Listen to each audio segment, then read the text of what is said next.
Menurut WHO, keperawatan komunitas adalah praktik keperawatan dan kesehatan masyarakat yang dilakukan untuk meningkatkan dan memelihara kesehatan masyarakat. Tahap awal perkembangan keperawatan komunitas di dunia, the district nursing stage. Perkembangan sistem kesehatan masyarakat mulai terlihat. Perawat mulai bekerja di komunitas tertentu, memberikan pelayanan kesehatan dasar dan promotif.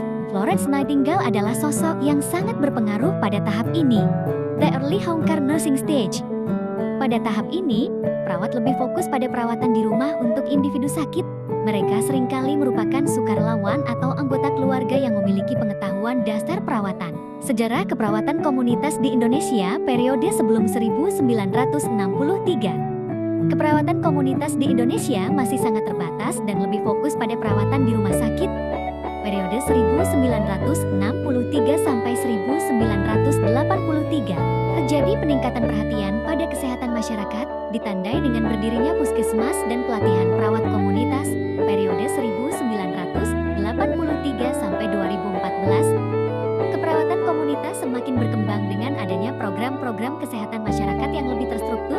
Periode 2014 sampai sekarang, keperawatan komunitas tingkat penjajahan Belanda dan dibentuk sekolah pertama di Indonesia, dan pembentukan PPKI Keperawatan Komunitas pada masa penjajahan Belanda, sekolah keperawatan pertama di Indonesia, dan pembentukan PI Keperawatan Komunitas pada masa penjajahan Belanda. Pada masa penjajahan Belanda, konsep keperawatan komunitas belum sejelas seperti sekarang.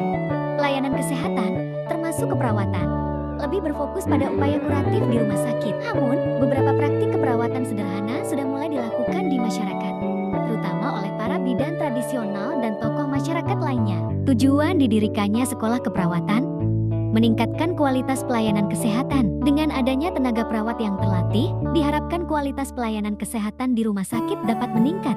Mendukung upaya kolonial, pendidikan keperawatan juga menjadi bagian dari upaya kolonial untuk meningkatkan kesehatan penduduk pribumi. Perkembangan pendidikan keperawatan setelah kemerdekaan, ekspansi pendidikan. Setelah kemerdekaan, pendidikan keperawatan semakin berkembang, didirikan berbagai sekolah keperawatan di berbagai daerah, perluasan cakupan. Cakupan pendidikan keperawatan tidak hanya terbatas pada perawatan di rumah sakit, tetapi juga mencakup kesehatan masyarakat.